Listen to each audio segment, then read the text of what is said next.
It's over, Zaheer! Let go your earthly tether. Release the Avatar! Enter the void. This is your last warning! Empty and become wind. No! Stop! Zaheer is a character that was always deeply compelling to me. His cool, calm, and collected nature was something that I could admire, and interestingly enough, his wisdom reminded me of Uncle Iroh. Zaheer's composure made him seem so at peace with himself and the world around him, something that I was envious of, and so right from the moment I was introduced to him, I was immediately captivated.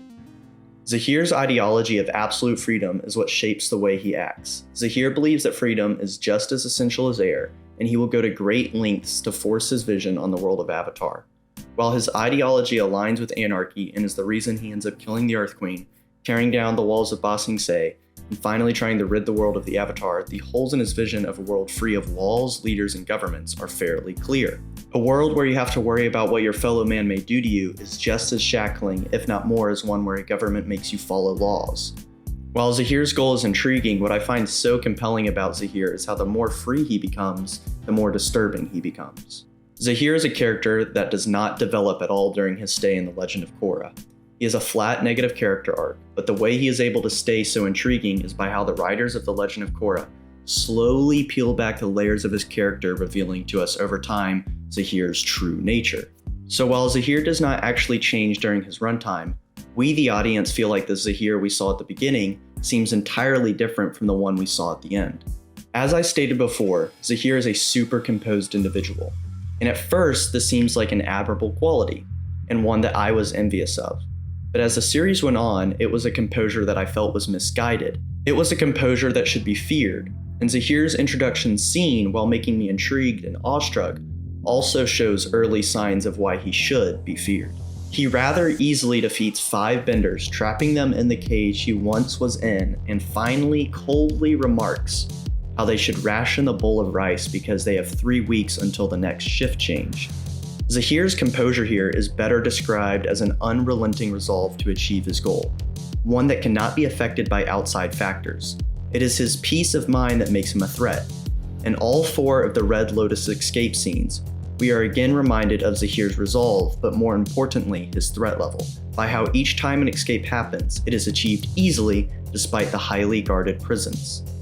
Zaheer remains scary, but he becomes even more intimidating when he meets Korra in the spirit world for the first time.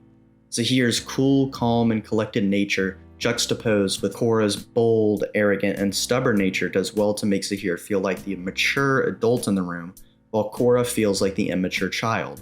And while that criticism of Korra may be harsh, it feels pretty dang accurate. The contrast between these two characters is highlighted so well in this scene, just by the few words and actions exchanged by both individuals. Korra starts the conversation by raising her fist to fight and yelling demands, which at first seems like a sign of confidence, but that couldn't be further from the truth. The reality is Korra only puts her fists up because she's expecting to fight, and because she is scared of Zaheer. Zaheer's response is what makes him so intimidating, but also what changes the whole tone of the scene. Zaheer calmly states there is no need for aggression, and he sits in a full lotus position. When the scene started, Korra made it seem like there was about to be an all-out brawl. But Zaheer quickly puts that misconception to the side, making this scene a civil conversation where we learn about the Red Lotus's goals.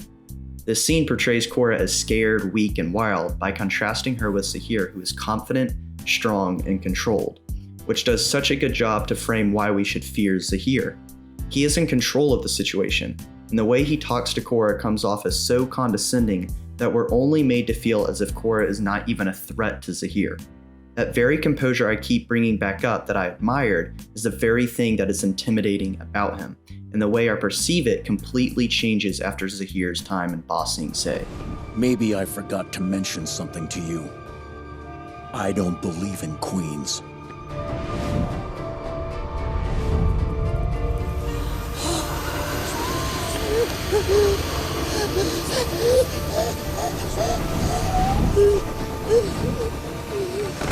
You think freedom is something that you can give or take on a whim.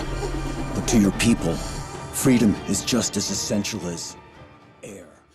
Zaheer, because of what an atrocious person the Earth Queen is, does not feel like a villain, but more like an anti-hero when he calmly disposes of her. His overthrow of the corrupt government in Ba Sing Se also seems justified, and his ordering of Ghazan to tear down the walls that created Ba Sing Se's hierarchy was nothing short of righteous.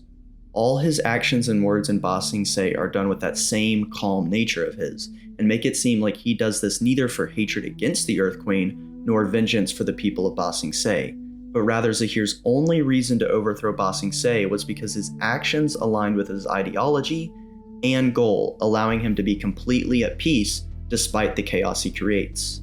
At first, everything Zaheer does seems great, but it is quickly followed by chaos, and Ba Sing Se ends up being ransacked by its own citizens, causing the city to go up in flames.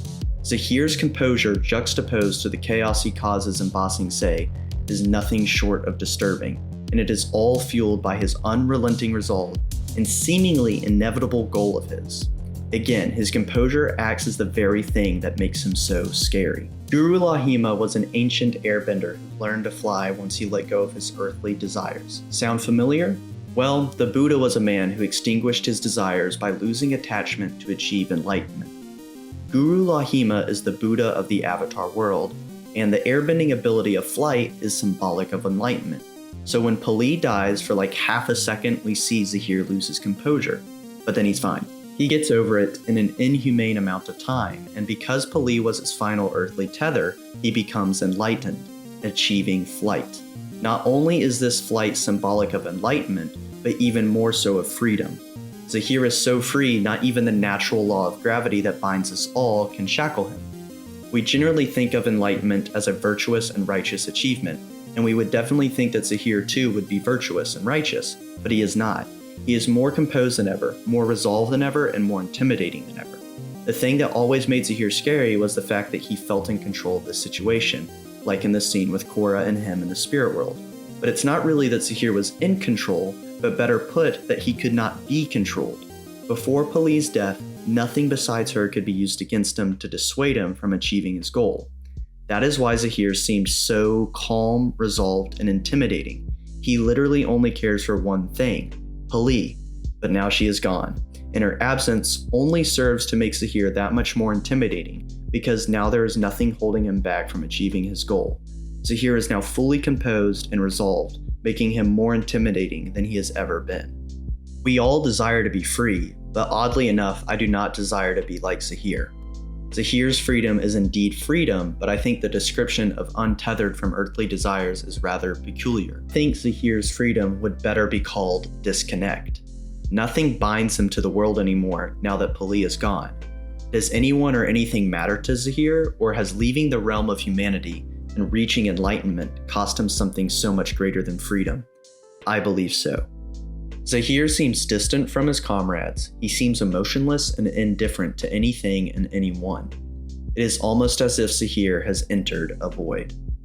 Zaheer highlights the problems of absolute freedom.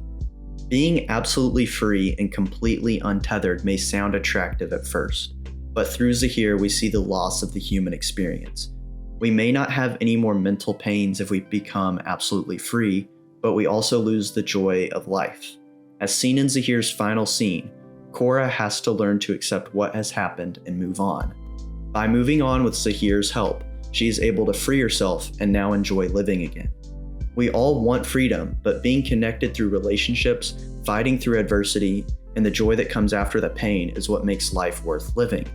It is what makes life fun, interacting with others and overcoming obstacles.